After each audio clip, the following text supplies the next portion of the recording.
Hey guys, what's going on? Hope you guys are having a blessed day. It's your boy John from JT's Vending. Put that back on the couch, Charlie. Why'd you take it off? Man, sorry guys. Hold on. I'm trying to get set up to do um video, but let me go fix this. Hold on. Charlie, stop it. What are you doing? Get down.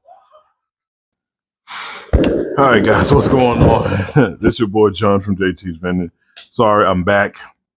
I had to stop. My daughter, she pulled all the cushions off the couch. She was jumping from the ottoman to the love seat to the couch, pulled up all the cushions on the floor, just made a whole trail and a mess. So that's what I stopped for. So anyway, where was I at? So this video today, I'm gonna try to make it quick because I know I just put on Gabby's dollhouse for my daughter, and I know within like 15, 20 minutes she gonna need me for something. So, and I let her have a popsicle. So I want to get this video out of the way, but I wanted to do this video to give you guys 15 tips, 15 ways, 15 pieces of advice that I followed myself, that I did myself, someone else taught me, so that I could get off a paycheck to paycheck cycle. And all 15 may not be for you, but something may be, and it helped me to set my mindset up to kind of pivot from a poverty mindset to a growth mindset. And it helped me understand compound growth and interest and dividend. It just, a lot of things started to help me. So, I know Warren Buffett, he had recommended a book called The Intelligent Investor by Benjamin Graham, and it's pretty good. I'm in maybe chapter 3 or 4, but I'm still reading it. It's definitely insightful. So they're just one of the books that I'm reading now about investing, like one of. So the first tip out of the 15, the first one is moving something over into a savings account every payday. Consistently move some money over a set dollar amount that you are comfortable with moving. Not It don't have to be 10%, 2%. It can be whatever out of your paycheck that you can comfortably move without having to worry about it. It could be $10, $25. It could be something, but something has to be saved every payday.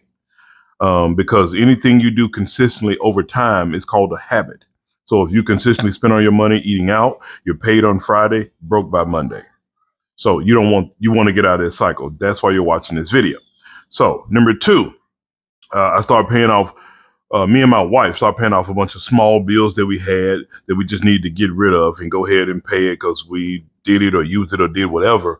Paid them off, small bills, just to build that momentum. Number 3, we did an auto transfer of $25 into our investment account before we could spend it. Sorry. That $25 in our transfer to our investments accounts. Now, that was after we had an emergency fund. We had a 3-month emergency fund. So we was like, okay, that's at least $25. We can spare that. So that's $50 between the both of us. We did that once a month. Just so we can see something in our investment accounts.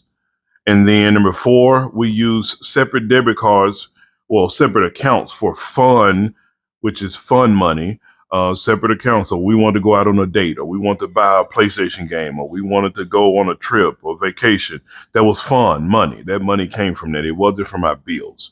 And we just use a separate checking account because we're married and God calls us married couples to be of one flesh. That means everything you guys should do should be tied together as one, as a unit.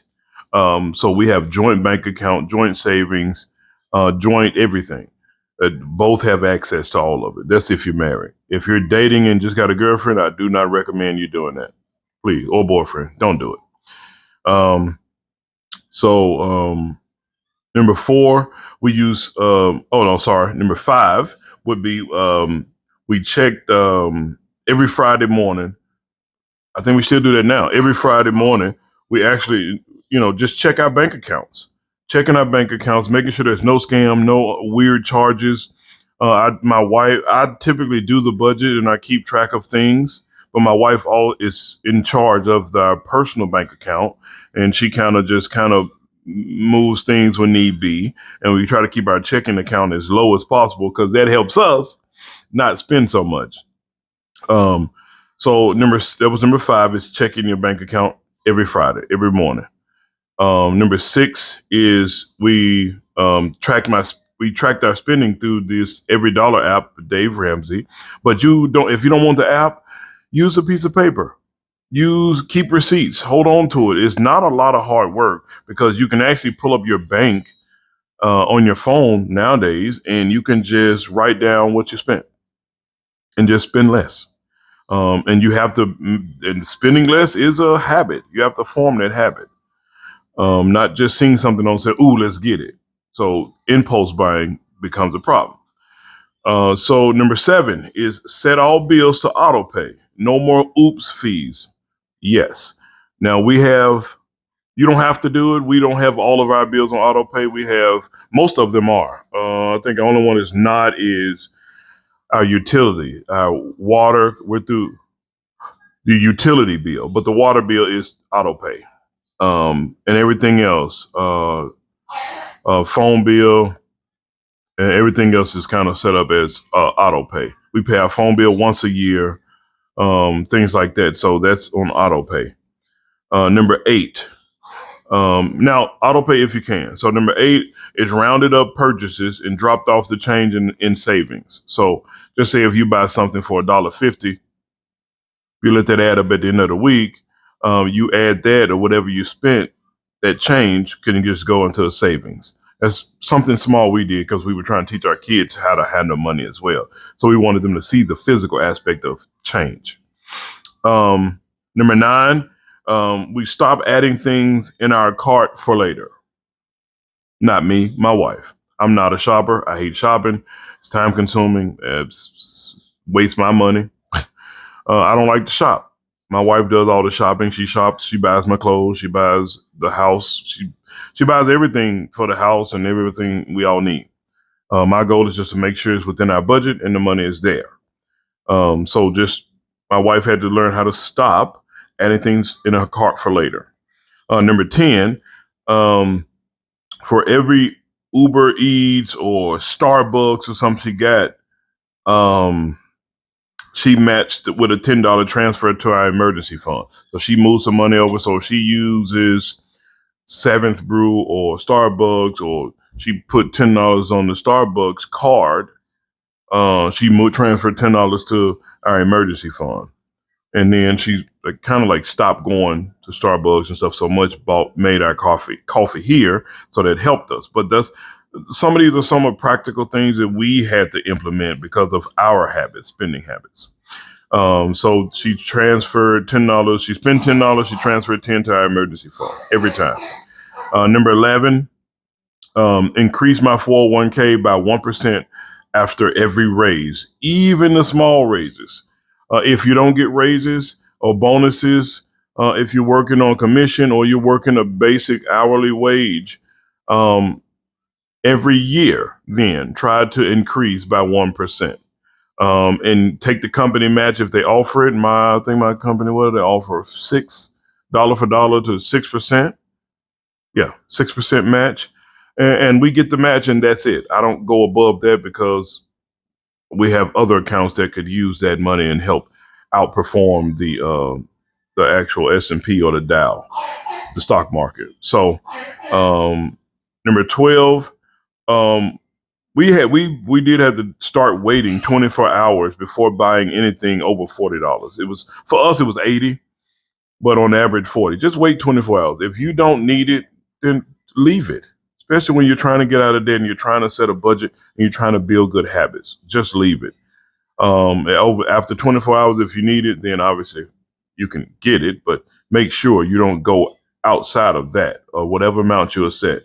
It don't have to be 40. It could be 80. It could be 90, but whatever amount, think about it within 24 hours and then buy it if needed. Number 13, we added a no spend weekend once a month. So this weekend coming up for us is a no spend weekend.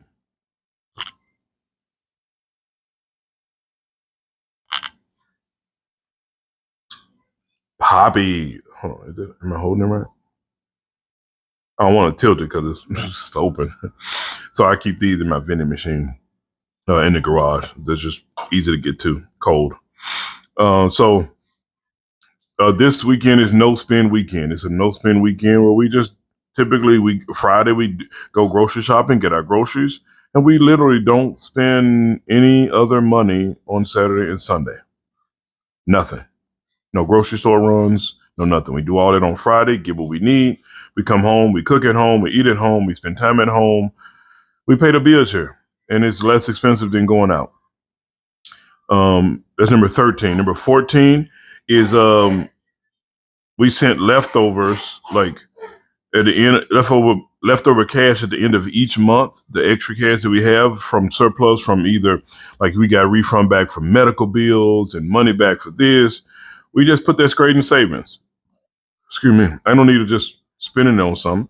Move it to savings. All of this builds that growth mindset to get you thinking more about your finances and your budget. And last but not least, number 15, we treated coffee runs as a Friday reward instead of a daily habit. So my what was it last? I think it's last Thursday or Friday. My wife was off. She went. Was it Friday? Thursday. Last Thursday she was off. She went to clothes shopping for the kids for the wintertime, got them a bunch of stuff. And then she got some Starbucks, and then she got some Bojangles and blah, blah, blah. She did that stuff while she was out, which is fine because she typically don't do it. We typically don't eat out. We often, 92 to 95% of the time, we eat at home. I don't remember the last restaurant. I don't remember the last restaurant we went to, but we typically eat at home because it's cheaper and it's more cost efficient. And we got a baby on the way, guys. So we got like 2 weeks left, and we'll have a brand new baby. So we just trying to watch our budget. So those 15 little tips and tricks, guys, they work. Pick out the ones that work for you. Try to implement them as best you can. But that's all we did. We focused on that. We did those things, and whatever worked for us, it worked for us.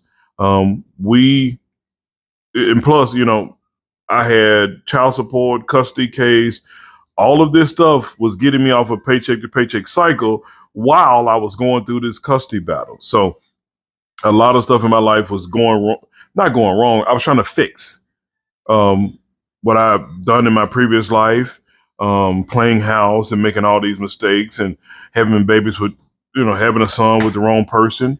But I asked God to give me the knowledge and the wisdom and the ability to fix those things that I could fix, and the things that I could not, I just had to let it be and give it to God.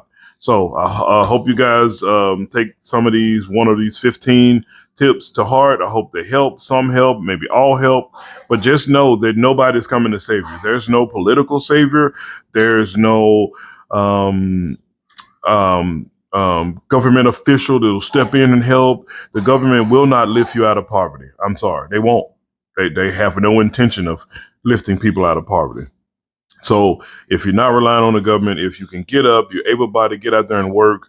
Those of you who are relying on the government, please, if you can get up and do something, do something. If you can't, that's understandable. But for those who are able-bodied, get out there and work. If you fail to prepare, you are preparing to fail. That's how this world works. So it's up to us to set the financial pace of where we can be, and have to understand that you're in control of your money and your budget.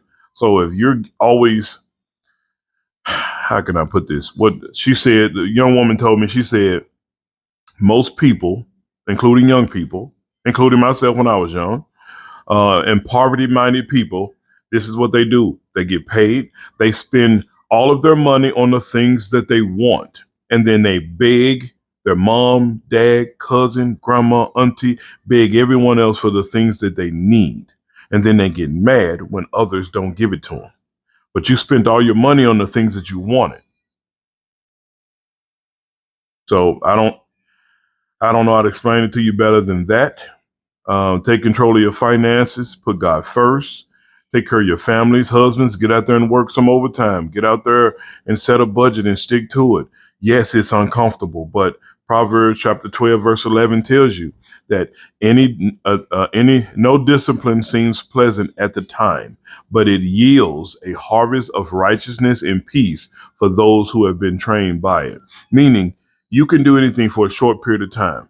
You can discipline yourself for 6 months, 12 months to stop spending money unnecessarily, stop eating out, stop doing this.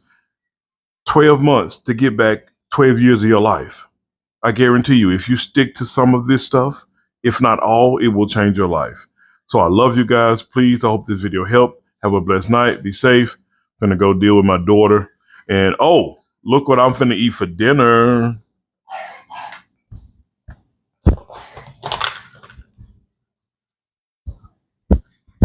World famous.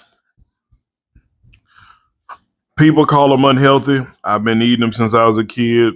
I ate them in my dorm room. They're cup of noodles. Cup of noodles. Chicken. The chicken. Chicken, spicy chicken, creamy chicken, or shrimp. I like the shrimp ones too. Don't like the beef. Never liked the beef. Ugh. But this is what I'm eating for dinner. Actually, no, let me stop. I'm eating these noodles for dinner. Well, first dinner. My second dinner is a baked potato. I have it in the air fryer. I'm waiting till my wife get home and then we'll eat our baked potato. But this is what I'm eating. And I ain't gonna lie. I wanted some Church's chicken. I wanted some Popeyes today. I was smelling. I had to let my windows up as I was driving down the street because I smelled it. And yeah, you can tell. You see this nose? I can smell from down the street. So, me curbing my appetite, especially with sugar. Ugh, that's been my biggest thing. But I've been working on it, dieting, eating a lot better. I lost like 32 pounds, so I'm doing good, and I'm keeping, drinking my little Poppy 5 gram of sugars, probiotic sodas, to keep me from drinking so many, like regular sodas with like empty sugar, empty calories. So anyway, I love you guys. Have a blessed night. Be safe. Please don't forget to like, share, and subscribe. If you want to, join our membership. And I'll see you on the next video, guys. Have a blessed day. Be safe. Au revoir. A bientôt. À la prochaine.